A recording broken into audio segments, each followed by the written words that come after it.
souviens de ce premier festival, il y a donc 24 ans. Bruno était épuisé. Et je me souviens qu'il m'a dit « plus jamais ça ».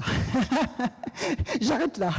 Et nous sommes au 24e festival et c'est vraiment génial. Et à chaque fois que je viens pas tous les ans, mais à chaque fois que je viens, je vois une très grande évolution. Et c'est vraiment de plus en plus extraordinaire ce festival qui rassemble beaucoup de monde, et beaucoup de monde, des professionnels, scientifiques, des artistes, toutes sortes de gens qui se retrouvent, qui discutent. Et c'est vraiment très très agréable. Alors merci Bruno. Donc comme vous avez compris, il s'agit d'une conférence-concert, c'est-à-dire une soirée en 2 temps, disons, mais 2 temps très reliés, en symbiose. Je vais d'abord vous parler de cette musique des étoiles et vous expliquer ce dont il s'agit. Et replacer aussi ça, parce que c'est très intéressant d'étudier cette musique des sphères, de la replacer dans un contexte historique, depuis les anciens Grecs, et de voir, ça donne une idée et un éclairage tout à fait intéressant sur l'évolution des connaissances, la manière dont se passe l'évolution des connaissances. Donc je vais le replacer dans ce cadre-là. Mais, donc le titre, c'est la musique des étoiles, mais évidemment, les étoiles ne font pas de musique. Vous devez bien comprendre que les étoiles ne font pas de musique, de la même manière qu'on ne va jamais dire qu'une guitare fait de la musique ou un violon fait de la musique. C'est le musicien qui fait de la musique, c'est le musicien qui compose une œuvre musicale, qui interprète cette œuvre musicale avec l'aide d'instruments. Et ce que vous allez voir, c'est que les étoiles ne font pas de musique, mais se comportent comme des instruments de musique. Et qu'il est possible d'utiliser les étoiles dans une œuvre musicale. Et ça, c'est quelque chose de très récent. C'est quelque chose qu'on connaît pour le Soleil depuis à peu près 40 ans, et pour les autres étoiles, je dirais, depuis au plus 15 ans. Donc vous voyez, c'est de la recherche tout à fait contemporaine qui vient s'inscrire dans cette évolution. Alors, cette musique, ça veut dire que les étoiles se comportent, et ça c'est de façon tout à fait concrète, ce qui donne un éclairage tout à fait différent de ce que nous faisons ce soir, un éclairage tout à fait différent de ce qu'on entend généralement de musique et astronomie. On entend beaucoup de musique associée à l'astronomie, parce que l'astronomie inspire les compositeurs, mais là c'est quelque chose de différent. C'est évidemment de la musique inspirée par l'astronomie, mais très concrètement, comme vous allez le voir, en utilisant les étoiles d'une manière tout à fait concrète et physique, en utilisant les étoiles comme d'autres instruments de musique. Alors de quoi s'agit-il ? Eh bien les étoiles, vous savez, ce sont des grosses sphères de gaz, et ces grosses sphères de gaz, eh bien on s'est aperçu qu'elles entraient en résonance et qu'elles ont des vibrations internes. Plusieurs sortes de vibrations en réalité, comme je vais vous montrer, mais en ce qui concerne le Soleil et les étoiles qui ressemblent au Soleil, ce qu'on observe, c'est essentiellement des vibrations sonores. Alors des vibrations sonores, c'est-à-dire qu'il s'agit vraiment de sons. Il s'agit vraiment d'ondes sonores qui se propagent à l'intérieur de ces grosses sphères gazeuses. Donc c'est du son, c'est de la résonance, comme la résonance qui se produit dans une caisse de résonance d'instruments de musique, c'est-à-dire la boîte par exemple du violon ou de la guitare. Vous savez qu'un instrument de musique comme un violon ou une guitare, bon, c'est composé de plusieurs parties. Une partie importante, ce sont les cordes qui vibrent. Et il faut aussi quelque chose pour faire vibrer les cordes. Donc pour le violon, c'est l'archet, pour la guitare avec la main, par exemple. Et puis, il y a cette boîte, cette caisse de résonance qui amplifie le son, mais pas seulement. C'est pas seulement l'effet de la caisse de résonance n'est pas seulement d'amplifier le son, c'est aussi de lui donner un timbre. Qu'est-ce que c'est que le timbre ? Eh bien, c'est qu'un son, quand on entend un son d'instrument de musique, ce n'est jamais un son pur, avec une fréquence particulière, sauf s'il s'agit d'un son électronique. Avec une machine électronique, on peut très bien fabriquer des sons purs, mais quand c'est un instrument acoustique, un instrument traditionnel, on n'a jamais un son pur, on a un son avec toutes sortes d'harmoniques. Par exemple, si vous écoutez un violon, et je reste avec le violon et la guitare pour l'instant, si vous écoutez un violon et une guitare qui vous jouent tous les deux un La, eh bien, vous saurez reconnaître, même si c'est la même note, vous saurez reconnaître le violon de la guitare parce que ce n'est pas le même timbre. Vous n'entendez pas la même chose, même si c'est la même note. Et pourquoi est-ce que vous n'entendez pas la même chose? Bon, c'est assez complexe en réalité, les théories du son. Il y a une question de ce qui produit le son aussi, c'est pas tout à fait pareil si c'est un archet ou si c'est avec la main. Mais ce qui est le plus important, c'est la caisse de résonance, qui permet de faire résonner, comme son nom l'indique, de faire résonner certaines fréquences et pas d'autres. Et donc il sort des harmoniques, ce qu'on appelle les modes propres de la cavité.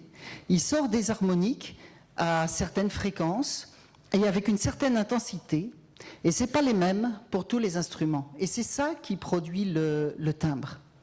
Eh bien, les étoiles, elles se comportent comme des grosses caisses de résonance. C'est-à-dire qu'il y a des ondes sonores qui se propagent à l'intérieur et qui résonnent à certaines fréquences. Et ces fréquences correspondent à des modes propres de résonance des étoiles. Et les étoiles, donc on sait maintenant que toutes les étoiles qui ressemblent au Soleil résonnent, chacune avec une signature particulière. C'est-à-dire qu'on peut dire que chaque étoile a un timbre particulier, une note principale particulière et un timbre particulier. Alors ce son, il se propage à l'intérieur des étoiles. À l'intérieur des étoiles, c'est gazeux, ce sont des grosses sphères de gaz. Mais il y a des grandes différences entre ce son des étoiles et les sons d'une caisse d'instruments de musique. Je donnerai deux différences importantes. Donc là, ce que je vous montre, c'est une simulation des vibrations du Soleil. C'est de cette manière que vibre le Soleil, sauf que là, les vibrations sont très amplifiées. En fait, l'amplitude des vibrations est beaucoup, beaucoup plus petite que ça. On ne peut pas voir ça directement à l'œil. Et puis aussi, la période est beaucoup plus grande que ça, donc elles sont très accélérées. Mais voilà à quoi ressemblent les vibrations du Soleil. Évidemment, vous qui avez déjà pas mal étudié l'astronomie ou écouté des conférences d'astronomie, vous savez que le Soleil est plus complexe que ça. Vous savez qu'il y a un phénomène qu'on appelle la granulation solaire. Vous savez qu'il y a des taches sur le Soleil. Vous savez qu'il y a des protubérances. Alors ça, c'est en ayant retiré tout ça. Une simulation, si on retire tout ce qui est granulation, protubérance, etc., qu'est-ce qui reste? Une sphère. Et cette sphère vibre un petit peu comme une membrane de tambour, mais sphérique. Et elle vibre aussi à l'intérieur. Alors donc c'est du son, comme je vous le disais, du son qui se propage à l'intérieur comme une caisse de résonance. Une des grandes différences avec les caisses de résonance dont on a l'habitude sur la Terre, comme les boîtes d'instruments de musique, c'est qu'une étoile, c'est pas dans une boîte. Il n'y a pas de parois. Les boîtes du violon ont des parois, et celles de la guitare aussi, et c'est important par rapport au son, par rapport au timbre. Une étoile n'a pas de parois, mais une étoile n'a pas besoin de parois. Parce qu'une étoile, c'est ce qu'on appelle une sphère autogravitante, c'est-à-dire qu'elle tient en équilibre sous l'effet de son propre poids. Les régions extérieures ne s'en vont pas, ou elles s'en vont un peu, c'est ce qu'on appelle les vents stellaires, mais elles s'en vont très peu parce qu'elles sont retenues par l'intérieur de l'étoile. Donc il n'y a pas besoin de boîte. Mais malgré tout, l'étoile peut quand même se comporter comme une caisse de résonance avec des ondes sonores qui se propagent à l'intérieur. Alors la deuxième différence, c'est que avec les caisses de résonance dont on a l'habitude dans notre vie de tous les jours, c'est que les étoiles sont énormes comparées à nos caisses de résonance habituelles. Le Soleil, 700 000 km de rayon. Et vous savez bien que les instruments de musique, les petits instruments de musique, ils font des sons très aigus, et les gros instruments de musique, ils font des sons plus graves. Donc vous imaginez les étoiles, comme c'est grave.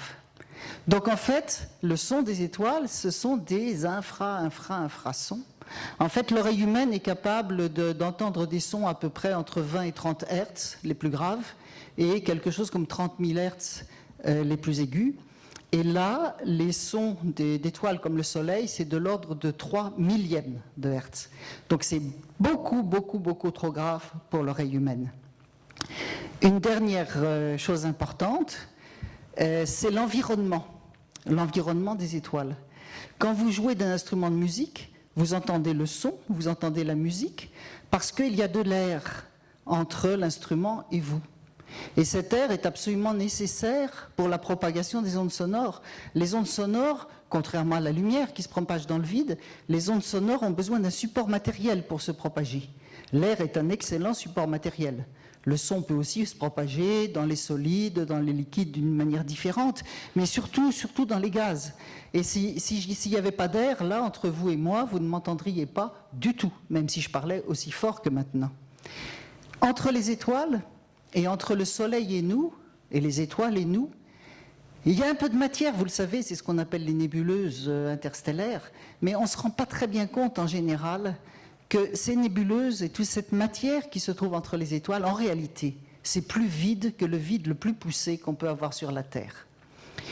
Au moins 1 million de fois plus vide au niveau de la densité de matière que ce qu'on a sur la Terre. Donc le son, il ne peut pas se propager.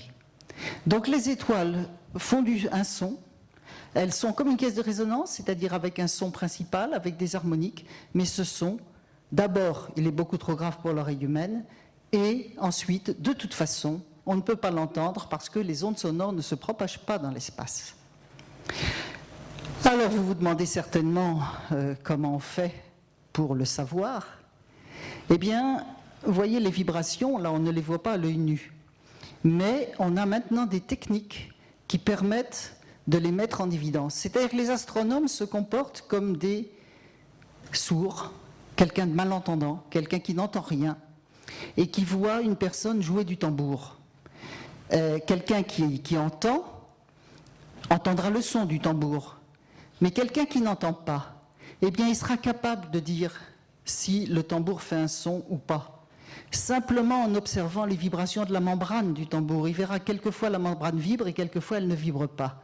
Et donc il pourra vérifier qu'il y a un son qui se produit, et même si c'est un physicien, si c'est quelqu'un qui est un scientifique, qui peut un peu manipuler ces instruments, il sera capable d'avoir les fréquences de vibration de cette membrane de tambour, et même de les décomposer dans toutes les fréquences élémentaires qui composent les harmoniques. Eh bien, c'est ce que font les astronomes.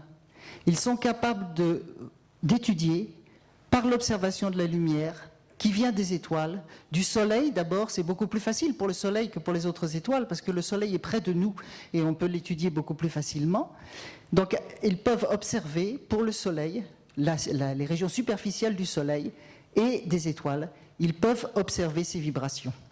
Et c'est ça qui est une découverte relativement récente. Attendez, excusez-moi, j'ai ça qui me permet d'avancer. Voilà, en principe. Voilà.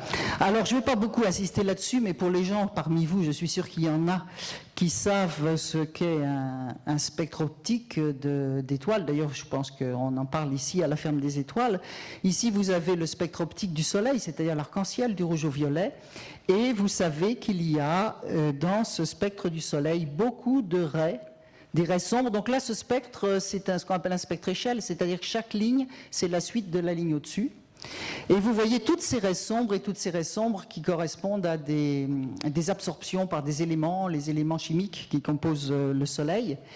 Eh bien, et c'est la même chose pour les étoiles, si la surface, les régions superficielles du Soleil bougent de cette manière-là, c'est-à-dire qu'à certains moments ça vient vers vous, à certains moments ça recule. Eh bien, parce que j'imagine vous connaissez, ou si vous ne connaissez pas, on peut en parler. Je n'ai pas beaucoup le temps de donner des détails, mais on peut en parler tout à l'heure pendant la séance de questions, si vous voulez. Ce qu'on appelle l'effet Doppler, c'est-à-dire que si l'onde se rapproche de vous, vous recevez une longueur d'onde un petit peu plus petite que celle de départ. Si au contraire, ce qui envoie l'onde s'éloigne, vous recevez une longueur d'onde un petit peu plus grande. Eh bien, si la surface de l'étoile fait ça, vous allez voir les raies spectrales qui vont bouger, à droite, à gauche, à droite, à gauche. C'est très précisément ce qu'ont observé les astronomes. Alors, c'est très délicat, parce que c'est un phénomène tout fin. Et c'est pour ça qu'on ne l'avait jamais vu avant très récemment. Alors, très récemment, ça veut dire...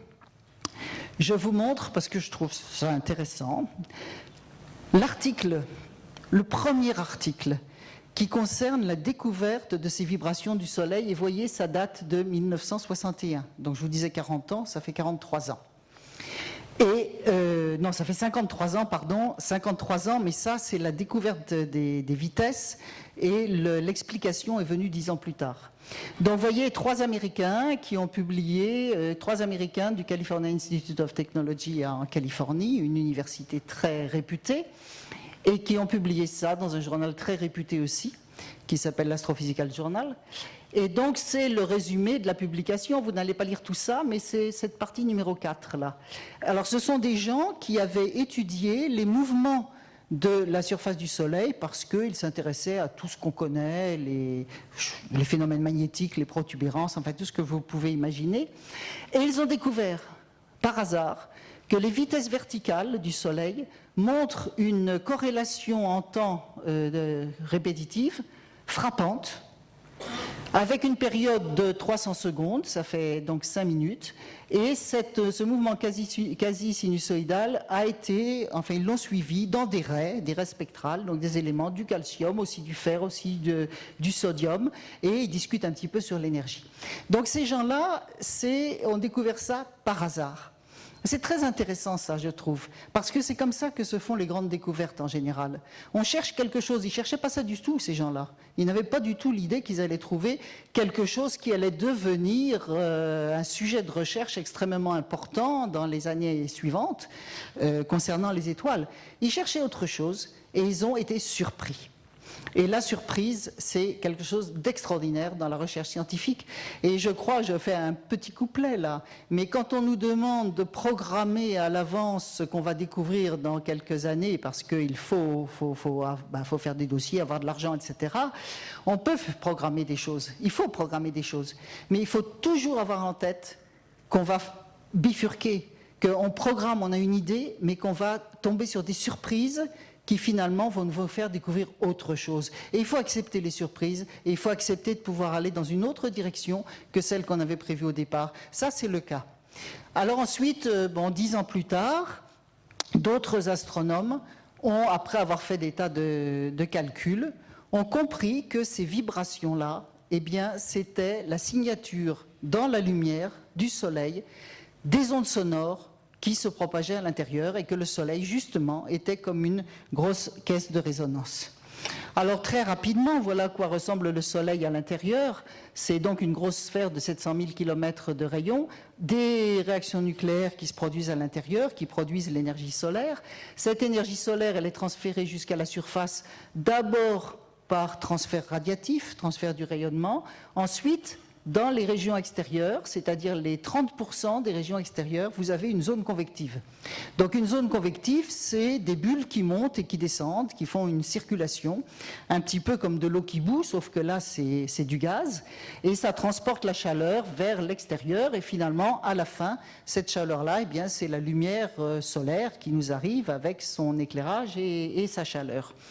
Et là-dedans, donc, se produisent ces ondes, et vous avez ici des dessins des ondes. Il y a 2 types d'ondes, en fait.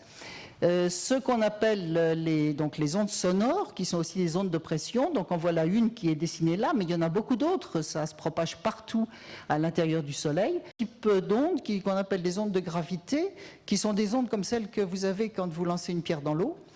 Et ces ondes de gravité, elles ne se propagent pas à l'intérieur des zones convectives, donc elles sont très difficiles à voir. On ne sait pas encore si on en a vu ou si on n'en a pas. C'est un sujet de controverse.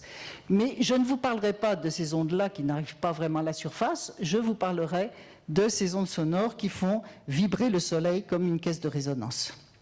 Alors ces ondes sonores, d'où viennent-elles ? C'est comme un instrument de musique, il faut qu'elles soient excitées, ces ondes sonores. Eh bien, elles sont justement excitées par cette zone convective, cette convection qui se produit dans les régions extérieures du Soleil et qui produisent aussi, pour ceux qui ont observé le Soleil, ce qu'on appelle la granulation. La granulation solaire, c'est justement les bulles de gaz, qui viennent des régions intérieures du Soleil, qui viennent éclater à la surface et qui redescendent après. Eh bien, quand vous faites bouillir de l'eau dans une casserole, ça fait du bruit. Eh bien, là aussi, ça fait du bruit. Donc, en fait, la zone convective, les mouvements convectifs dans la région extérieure du Soleil, ça fait du bruit. C'est pas un bruit blanc, c'est un bruit déjà un petit peu organisé. Mais donc, faire du bruit, ça veut dire que ça fait des ondes sonores. Ces ondes sonores, elles ne quittent pas le Soleil, pour la raison que je vous indiquais tout à l'heure, parce que quand on sort du Soleil, très vite, on atteint une situation quasiment de vide, mais elles se propagent à l'intérieur. Et là, il arrive ce qu'il arrive dans les instruments de musique, c'est-à-dire que toutes les ondes n'entrent pas en résonance. Il y en a qui entrent en résonance et pas d'autres. Et la raison pour laquelle il y en a qui entrent en résonance et pas d'autres, ça vient de la forme de la sphère, de sa dimension et, la chose extrêmement importante pour les astronomes, des conditions physiques à l'intérieur. La température, la pression, la composition chimique. Par exemple, vous prenez un tambour et vous jouez du tambour, ça fait un son. Et après, vous prenez le même tambour, vous jouez de la même façon, mais à l'intérieur, supposez que vous avez remplacé l'air par du méthane. Eh bien, vous aurez un son différent, parce que le son ne se propage pas de la même manière dans l'air et dans le méthane. Donc, à partir des observations des étoiles et des observations détaillées des harmoniques, ça c'est l'aspect scientifique, on a accès à la structure interne de l'étoile d'une manière beaucoup plus précise que ce qu'on avait avant. Donc cette découverte des vibrations sonores des étoiles, ça a ouvert un nouveau champ de recherche à l'astronomie stellaire, c'est-à-dire à l'étude des étoiles. Maintenant, on connaît l'intérieur du Soleil à 1 pour 1000 près. C'est extrêmement précis. Alors, je vous ai montré le spectre optique du Soleil, c'est-à-dire les couleurs de l'arc-en-ciel. Ici, vous avez ce qu'on appelle le spectre acoustique. Alors, qu'est-ce que c'est que le spectre acoustique? Eh bien, les musiciens connaissent bien ça. Quand on a, je reviens à ce que je vous disais tout à l'heure, quand on écoute un instrument de musique, on a un son complexe, un son qui comprend de nombreuses fréquences différentes qui correspondent au son principal et aux harmoniques. Et par une méthode, qui est une méthode scientifique connue, qu'on appelle une transformée de Fourier, à partir de ce son complexe, on peut en déduire tous les sons individuels qui composent le son complexe, c'est-à-dire toutes les harmoniques. Et quand vous avez un spectre acoustique comme ça, vous avez ici les fréquences des harmoniques, et ici la puissance ou l'intensité, c'est-à-dire l'énergie en fait qu'il y a dans chacune des harmoniques. Eh bien, ce que vous avez ici, c'est le spectre acoustique du Soleil. Vous n'avez pas toutes les fréquences, parce que dans le Soleil, on peut reconnaître quelque chose comme 20 millions d'harmoniques différentes, parce que le Soleil, on l'étudie d'une manière extrêmement précise. Donc là, vous n'avez que quelques fréquences qui sont celles qu'on observerait si on regardait le Soleil de loin. Comme quand on observe les étoiles, on les voit de loin. Bien, si on observait le Soleil de loin au lieu d'être tout près, on pourrait détecter ces harmoniques-là. Donc vous voyez qu'il y a une forme tout à fait caractéristique, une sorte de courbe en cloche. Et cette forme caractéristique, on l'explique très bien. Bon, ça prend du temps, hein, je ne vais pas vous l'expliquer. Mais on l'explique très bien à partir de la manière dont ces ondes sont excitées par la zone convective. Et donc vous avez un maximum, une note principale ici. Et puis, on peut dire que c'est une note, même si quand on va reparler tout à l'heure, ce n'est pas comme la note de la gamme, mais donc une note principale, et puis toutes sortes d'harmoniques. Et alors, vous voyez que ça pique ici, la pointe ici est à 3 millihertz. 3 millihertz, je vous disais tout à l'heure, 3 millièmes de hertz, ce qui veut dire que si on veut transposer ça dans le domaine optique, ce que fait Claude Samuel, il faut transposer d'au moins 18 octaves.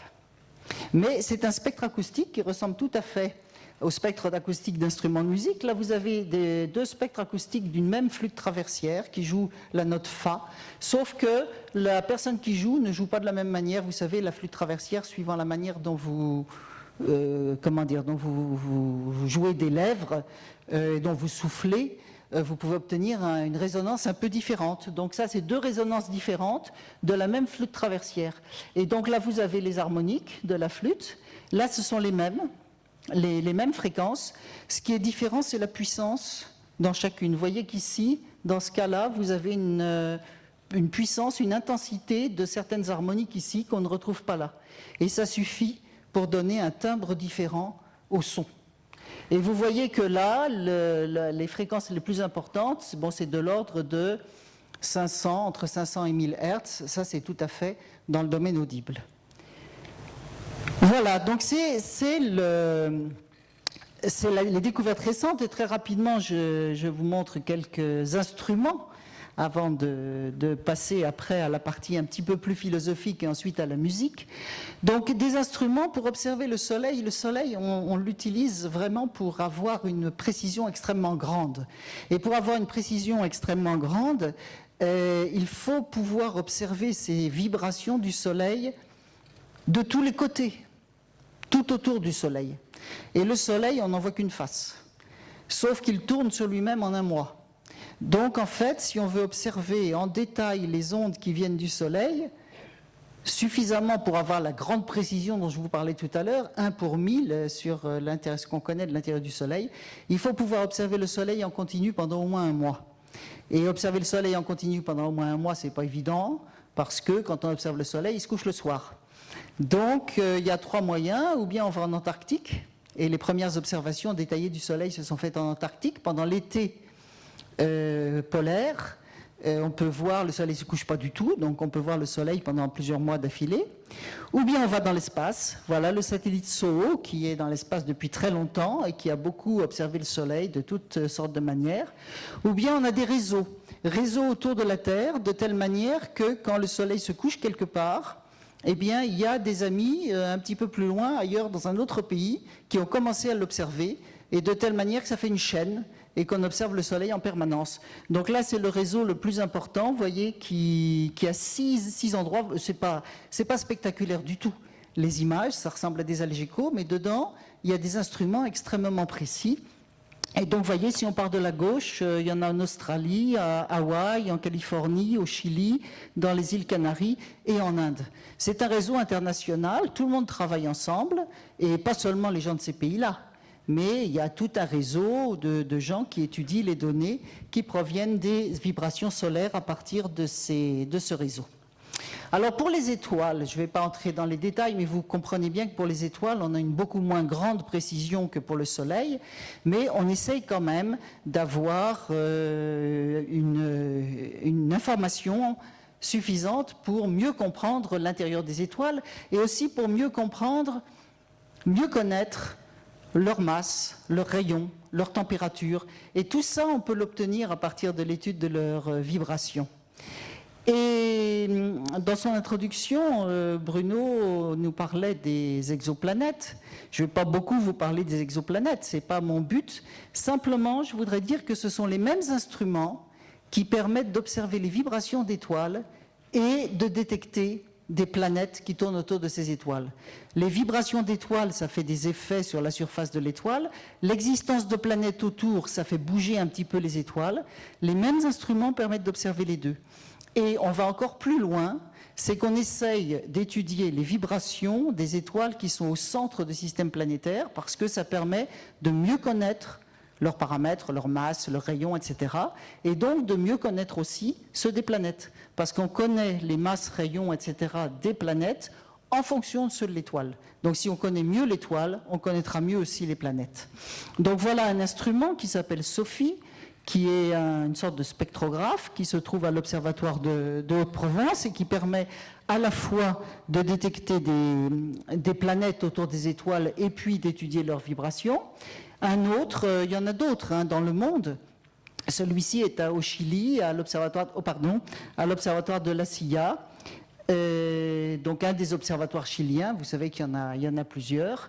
C'est un instrument, un spectrographe que vous voyez là ouvert, et qui en général est refermé et dans plusieurs boîtes, dans plusieurs parois, pour être très stable au niveau thermique, très stable au niveau mécanique, parce qu'il le faut pour pouvoir observer ces petites variations spectrales tellement fines.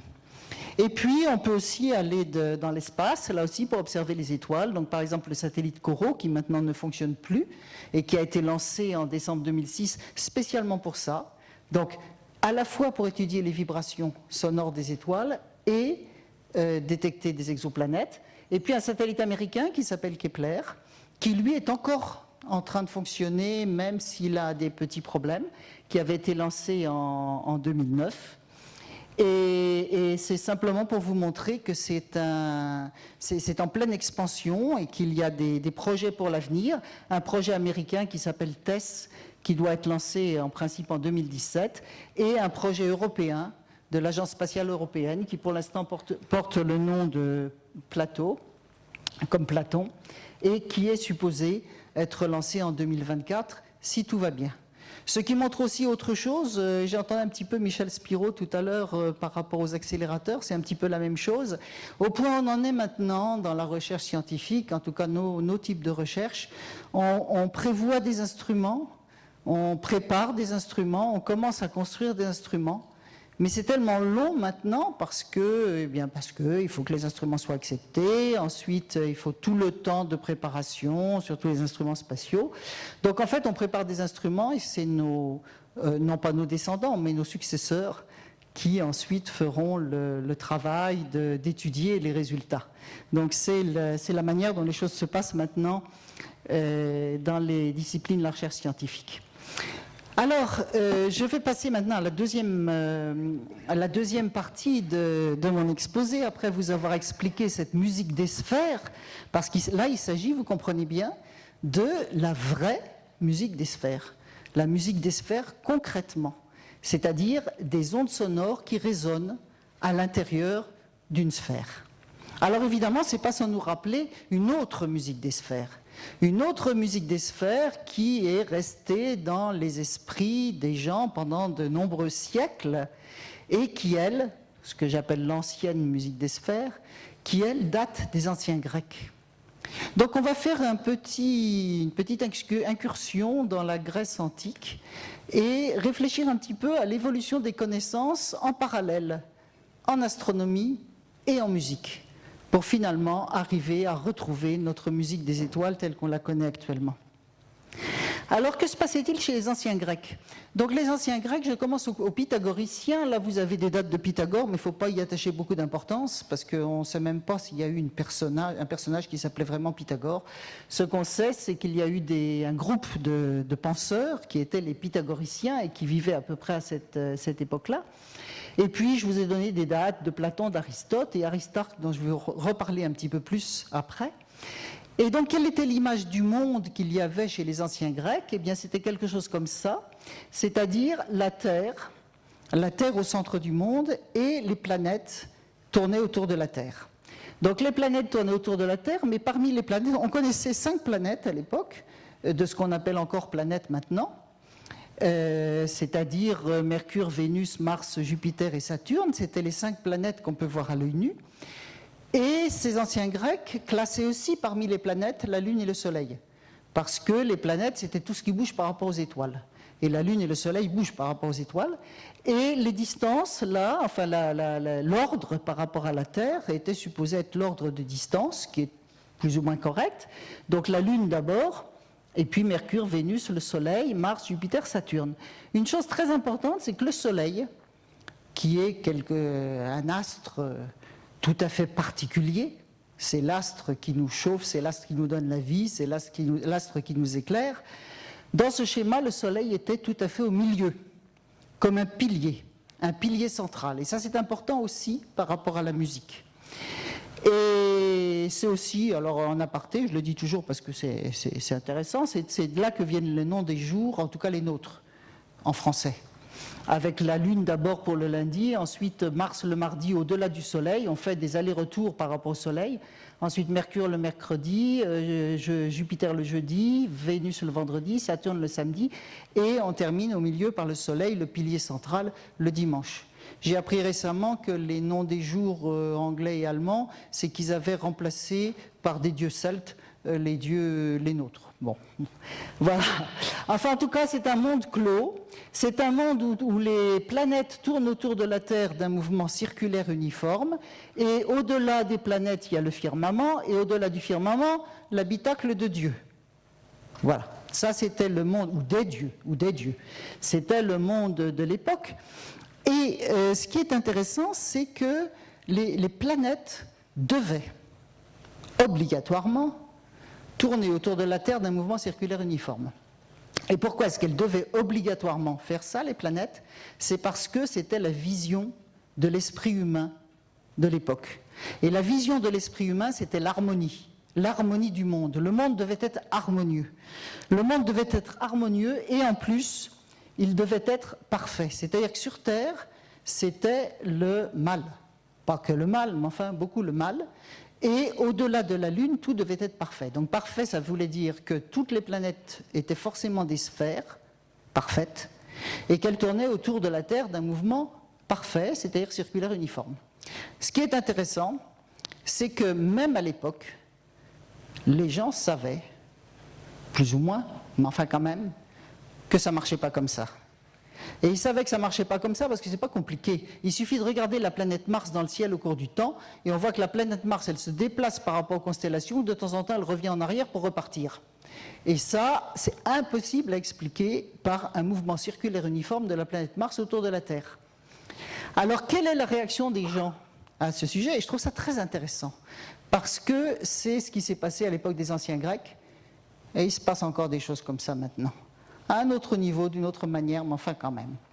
Il y a deux sortes de réactions, pour ne pas dire deux sortes de personnes, c'est plus compliqué.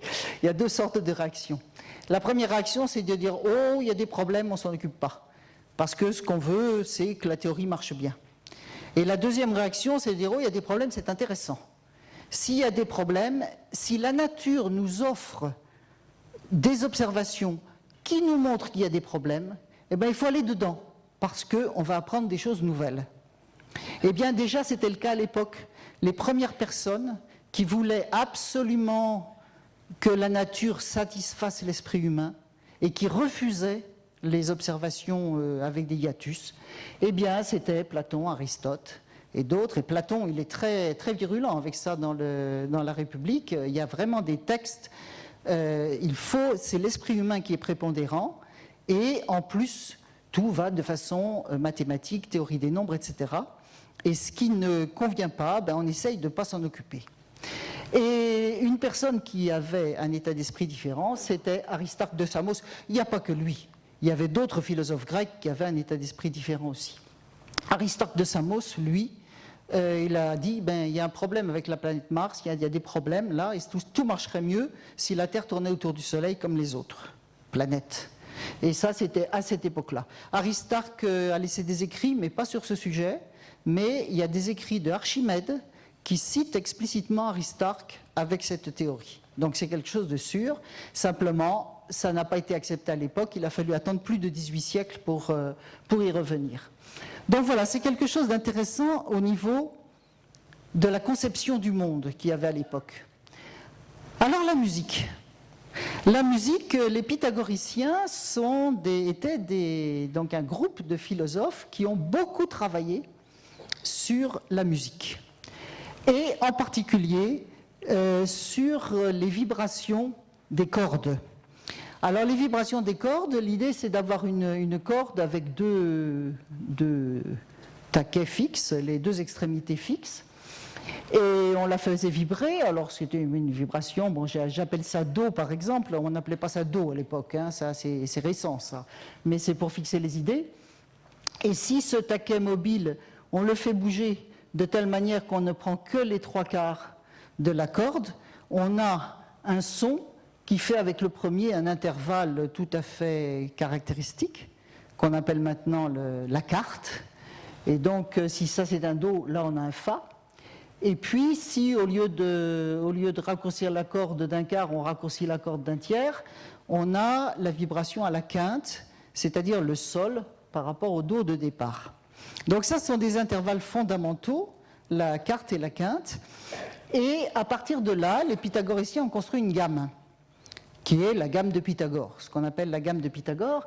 Et cette gamme de Pythagore, elle peut être construite soit par quintes successives en montant, soit par quarte en descendant, ça revient au même. Et comme ça, ils ont construit une gamme, et cette gamme avait 7 notes. 7 notes de musique. Alors, ils ne sont pas allés plus loin. On sait maintenant que s'ils avaient coupé la corde au 5e, ici, ils auraient eu accès à ce que nous, on appelle la tierce, et qui est très riche pour la musique. La tierce, c'est le mi, quand on part du do. Mais ils se sont arrêtés là, Et pourquoi, on n'est pas bien sûr, mais peut-être parce qu'il y avait encore en musique la même idée d'harmonie fondamentale, de mathématiques et d'esprit humain, ce que souhaitait l'esprit humain. Et là encore, Platon, dans la République, il y a des passages où il fustige complètement les musiciens instrumentistes qui tordent les cordes autour de chevilles et des choses comme ça. Ce qui est important, c'est l'harmonie. Et c'est donc il y avait 7 notes de musique, ils arrivent à 7 notes de musique, 7 planètes. Donc c'était tentant d'attribuer une note de musique à chaque planète. En plus, il y a des constructions, je n'ai pas le temps d'entrer dans les détails, des constructions musicales, mais le fait que le soleil soit un pilier au milieu, ça pouvait aussi, par rapport à la musique, on pouvait avoir des constructions musicales qui se ressemblaient avec ce qu'on appelle des tétracordes, et donc c'était très, très intéressant. Et ça, c'est la musique des sphères de l'Antiquité.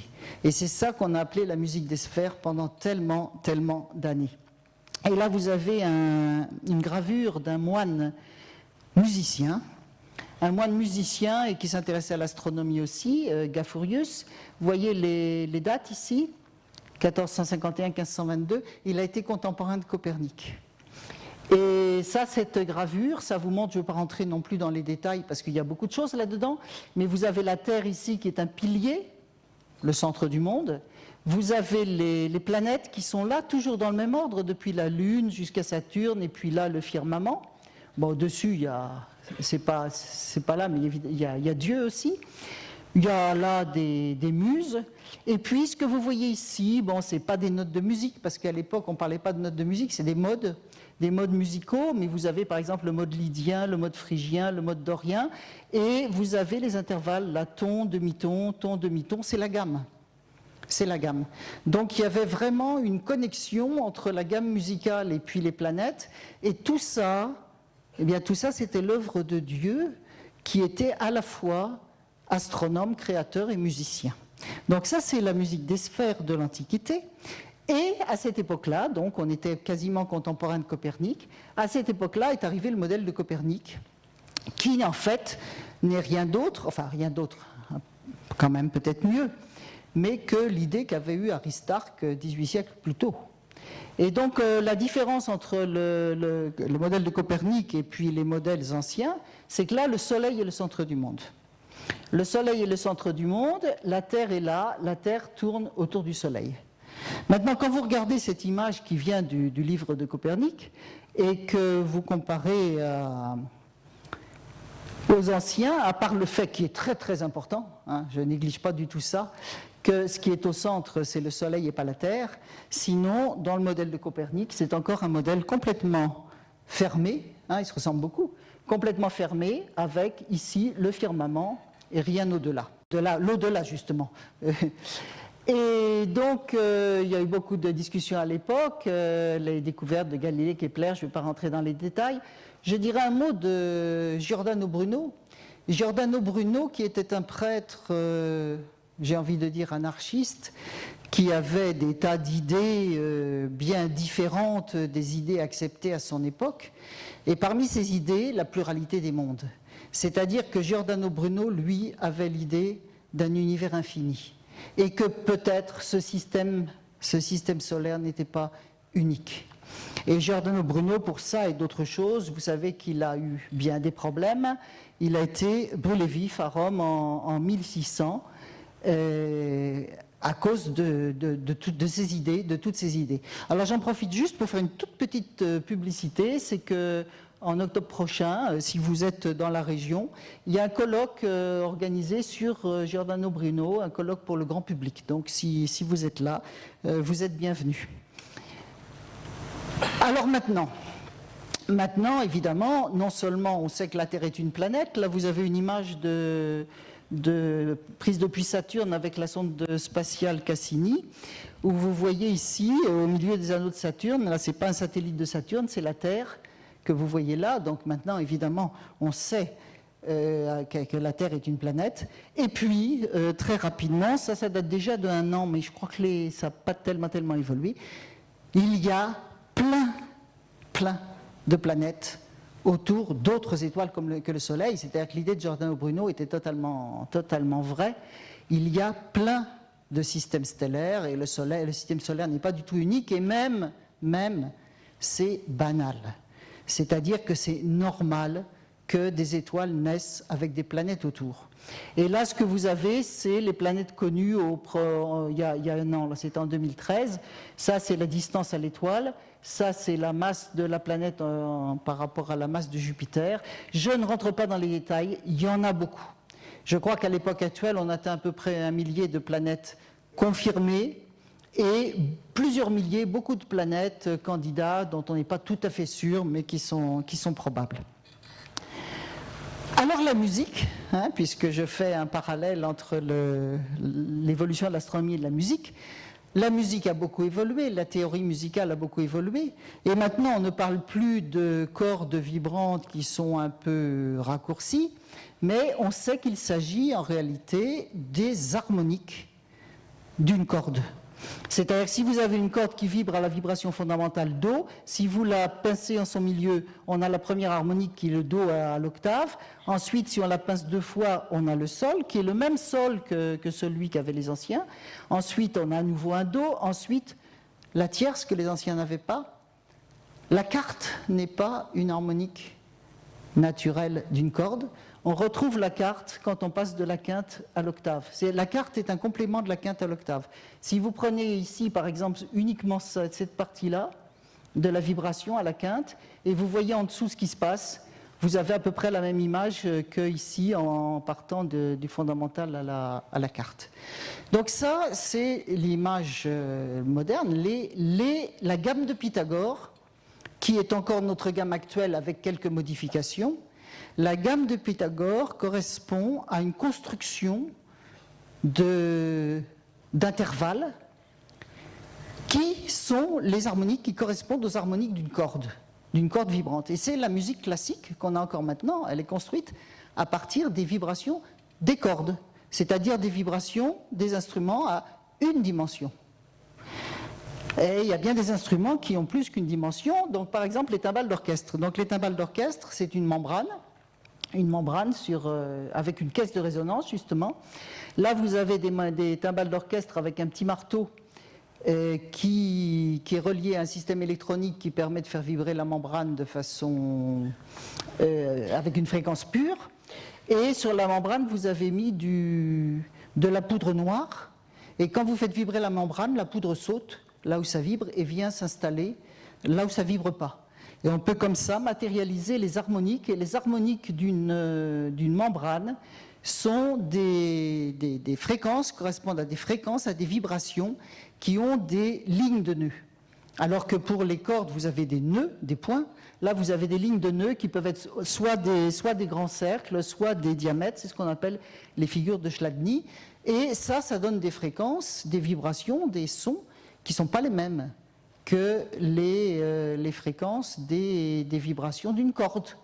Donc ce sont des sons qui, a priori, ne sont pas les mêmes, n'entrent pas dans le système des notes du piano, par exemple. Et maintenant, voilà les harmoniques sphériques. Voilà les vibrations des sphères. Donc les vibrations des sphères, il y en a beaucoup de sortes d'harmoniques, mais ça ressemble à ça. C'est-à-dire que vous avez des lignes de nœuds et des sphères de nœuds. Donc là, vous avez par exemple une ligne de nœuds ici, les cercles, et la partie qui est là, par exemple, vient vers vous et celle-ci recule, et après, c'est le contraire. Ici, vous avez une harmonique sphérique qui est beaucoup plus fine que ce que vous voyez là, mais il y en a énormément.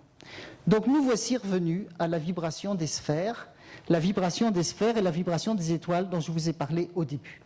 Donc cette vibration des sphères, c'est de la musique, enfin c'est une caisse de résonance et ça fait de la musique comme les instruments de musique, sauf que c'est sphérique et sauf, comme je vous l'ai dit tout à l'heure, quand il s'agit des étoiles, c'est beaucoup plus grave que l'oreille humaine. Alors là, je vous remontre le spectre acoustique du Soleil, où vous avez donc un maximum pour 3 millihertz. Là, je vous montre le spectre acoustique d'une étoile, une autre étoile qui s'appelle Muara. Alors, c'est pas, vous voyez, il y a du bruit, là, c'est pas aussi beau que le spectre acoustique du Soleil. Il y a aussi quelque chose d'un peu parasite là, mais globalement, vous voyez qu'on retrouve la même courbe en cloche, mais là, ça pique à 2 millihertz au lieu de 3. Et pourquoi 2 millihertz? C'est plus grave que 3 millihertz. Et pourquoi c'est plus grave? C'est parce que l'étoile Muara, elle est un petit peu plus grosse que le Soleil, donc elle résonne plus grave.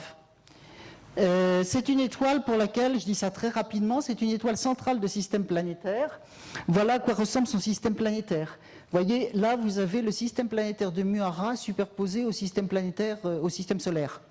Donc si ici c'est le Soleil, il y a Mercure, Vénus, la Terre, Mars et Jupiter. Et si ici c'est Muara, eh bien, vous voyez qu'il y a une petite planète ici qui tourne tout près, ça il n'y en a pas dans le système solaire. Et puis il y en a une qui est entre Vénus et la Terre, il y en a une qui est près de Mars et une qui est près de Jupiter. Voilà un exemple de système planétaire. Vous voyez, c'est comme ça. Il y en a plein comme ça. Et donc cette étoile centrale de ce système planétaire, Muara, vibre et vous avez vu son spectre acoustique. Et voici encore un autre spectre acoustique d'une étoile. C'est Bêta de l'Aigle. Bêta de l'Aigle, si vous avez regardé un petit peu les étoiles, si vous avez regardé Altaïr, qu'on voit bien en ce moment, vous savez qu'Altaïr, c'est une étoile très, très brillante, et il y a 2 autres étoiles brillantes de chaque côté. Eh bien, Bêta de l'Aigle, c'est une de ces 2 étoiles brillantes. Eh bien, voilà le spectre acoustique de Bêta de l'Aigle, et vous voyez que le pic ici est à 0,40 quelque chose millihertz. Bêta de l'Aigle est une étoile encore beaucoup plus grosse que le Soleil. Alors voilà, donc à partir de là, une fois qu'on a des spectres acoustiques d'étoiles comme ça, vous avez un son principal, vous avez toutes des harmoniques observées, vous avez donc la fréquence des harmoniques, vous avez l'amplitude des harmoniques. Eh bien, on peut transposer de 18 octaves, 19 octaves, et utiliser ces étoiles comme des instruments de musique dans une composition musicale, et c'est ce que nous avons fait, enfin c'est ce qu'a fait Claude Samel à partir de ce que je lui ai donné. Alors ce que je lui ai donné, voilà à quoi ça ressemble. Je lui ai donné 12 étoiles. Pourquoi 12? Bon, c'est un peu symbolique. Dans une gamme style Pythagore, il y a 7 notes de musique, mais il y a 12 demi-tons. Ben, c'est pas forcément pour ça, mais c'était bien 12. Donc 12 étoiles, dont le Soleil. Donc ici, vous avez le nom des étoiles qui sont classées par fréquence croissante, fréquence principale croissante. Ça, c'est la constellation, donc en latin et en français. Ça, c'est la distance. Bon, ça n'a pas, c'est juste comme ça. Hein, ça, c'est la fréquence principale. Donc, la fréquence principale, c'est la fréquence du maximum. Vous avez vu comment c'était. Donc, la fréquence principale réelle en millihertz. La fréquence transposée de 18 octaves. Alors, évidemment, bon, il y a une certaine incertitude, hein, bien sûr, hein, mais ça ne tombe pas précisément sur une note de la gamme de Pythagore, c'est normal, ou une note de la gamme actuelle, la gamme tempérée actuelle. Donc on a mis ici l'intervalle à l'intérieur duquel se situe la note de l'étoile, en soulignant la note la plus proche. Alors donc, eh bien, ce qu'on va vous présenter maintenant, on va passer au petit concert. J'espère que je n'ai pas trop parlé là, sinon je pense que ça va. Ce qu'on va vous présenter maintenant, d'abord, eh bien, place à la musique.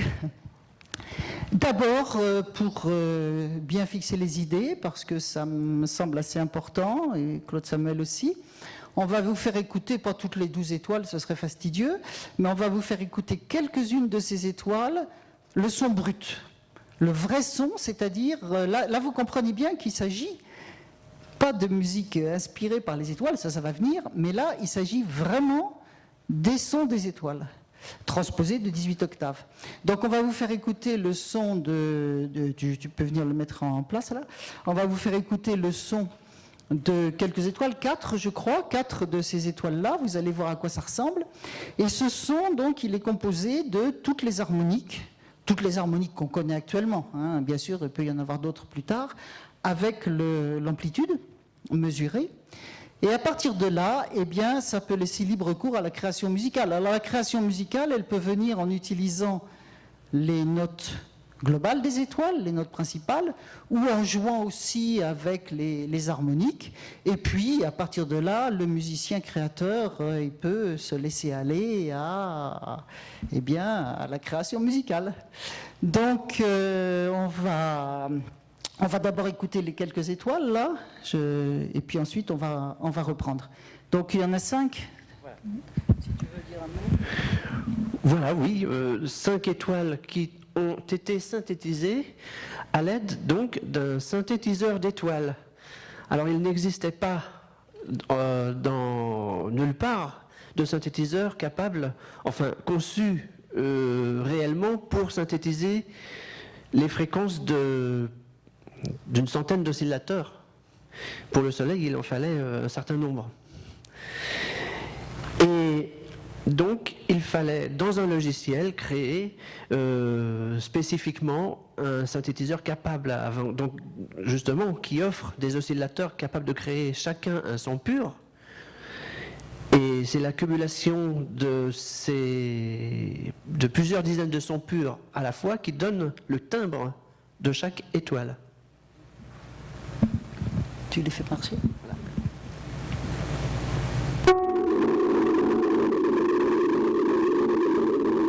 Il y a des notes de piano là pour montrer que c'est entre des notes.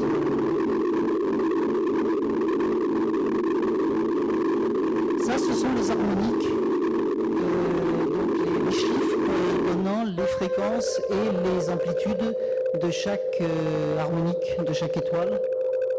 Ça, c'est l'étoile Muara que je vous ai montré, qui a un système planétaire pas très différent d'une autre.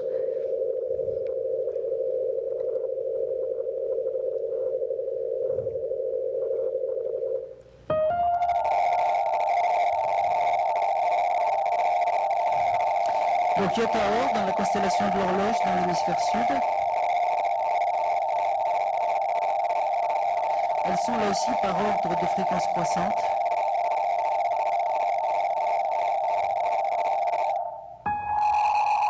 Ça, c'est le Soleil. Alors le Soleil, je ne vous l'ai pas dit, mais dans notre gamme actuelle, avec notre convention du diapason qui est 440 Hz, le Soleil résonne très proche de Sol dièse. C'est assez amusant que le Soleil résonne en Sol.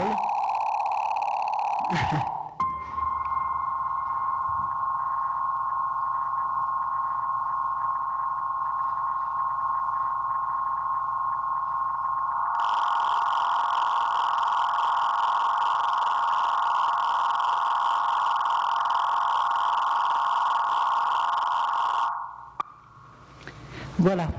Donc maintenant, on va passer à la musique et je vais laisser Claude Samuel parler de sa création et des instruments, puisqu'il y a des instruments qui sont utilisés en plus de ce qu'il appelle très joliment synthétiseur d'étoiles, c'est-à-dire un synthétiseur dans lequel il a introduit les harmoniques correspondant à chaque étoile pour ensuite utiliser les étoiles comme des instruments de musique dans l'orchestre synthétique. Et maintenant, je vais vous présenter 2 instruments qui sont ici sur la scène, l'onde Martenot et le thérémine. Alors, l'onde Martenot est un instrument qui a été inventé par Maurice Martenot en 1928, qui a été présenté en 1928, et il dispose d'un jeu au fil qui est très lyrique, et c'est principalement la touche de la main gauche, une touche d'expression qui est blanche ici au milieu du tiroir, qui donne toutes les nuances. Donc il faut que j'appuie sur cette touche pour donner le son.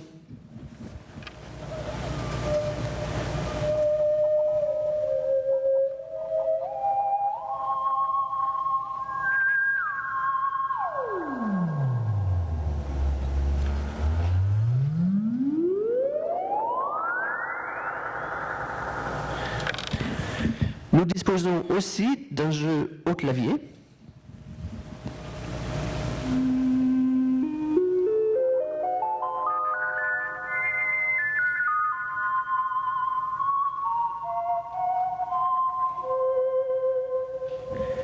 Et c'est un instrument qui est sensible, qui est très sensible et qui vraiment est en contact direct avec la sensibilité du musicien.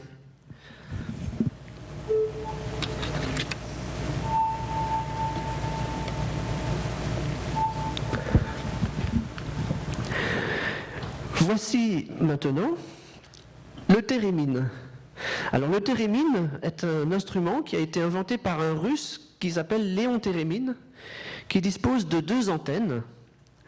Et c'est le jeu, on joue sans toucher à l'instrument.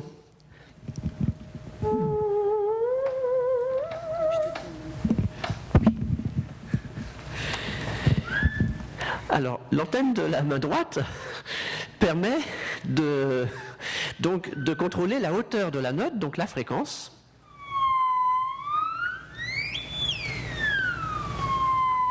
Et l'antenne de la main gauche permet de jouer sur les nuances.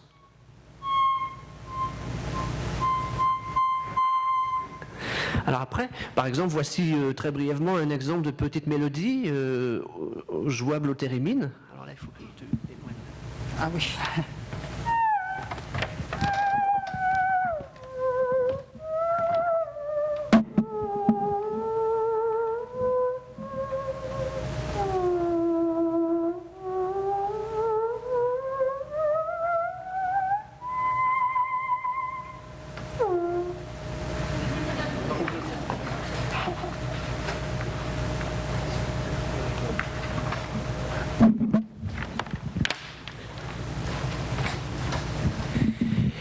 Et alors, une surprise, c'est que Sylvie Vautler a aussi choisi, s'est intéressée aussi au thérémine. Alors du coup, j'ai introduit un duo de thérémine, un très court duo de thérémine dans l'œuvre. Et Sylvie va vous jouer quelques notes de thérémine aussi. Alors, je voudrais dire que le thérémine, Claude Samuel connaît ça depuis je ne sais pas combien, peut-être depuis qu'il est petit, j'en sais rien, depuis longtemps. Et moi, ça fait peut-être quelques mois, 1 an maximum. Donc, il ne faut pas s'attendre à ce que je joue aussi bien que lui, d'autant plus que c'est pas facile. Mais c'est vrai que j'ai été passionné par cet instrument. C'est une antenne qui envoie des ondes électromagnétiques. Et avec la main sert à faire une réverbération partielle de ces ondes vers l'antenne, de telle manière que la longueur d'onde corresponde, une onde électromagnétique, corresponde à, ou la fréquence plutôt qu'à, c'est la fréquence plutôt, à une onde sonore, et ensuite en passant par une sono, eh bien ça fait un son. Voilà, donc je vais vous montrer ce que moi je peux faire.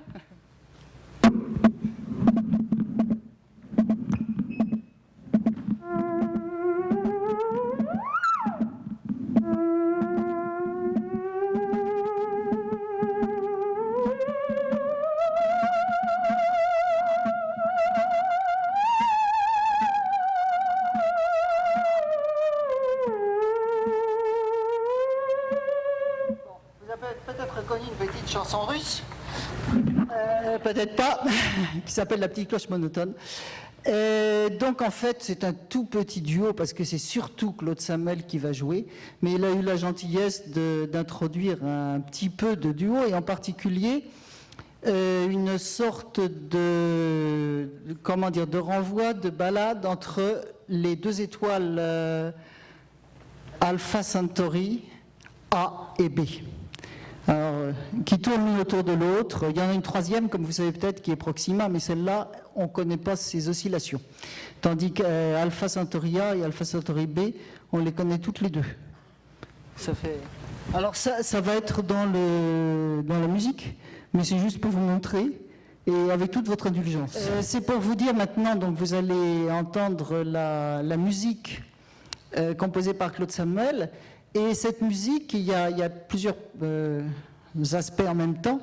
Elle va défiler, ce qui va défiler sur l'écran, c'est en quelque sorte ce qu'on pourrait dire la partition au sens numérique.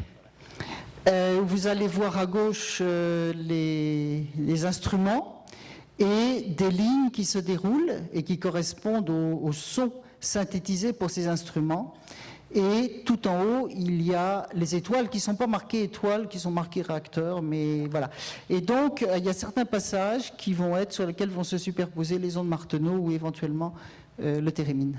Exactement. Voilà. Bah, tu peux Et d'ailleurs, Pour préciser, donc, il y a la partie donc, synthétique, c'est-à-dire avec un orchestre virtuel. Et bien sûr, il s'agit ici d'une version dans laquelle j'ai retiré les parties des instruments solistes, puisque nous les jouons directement sur la scène, en live.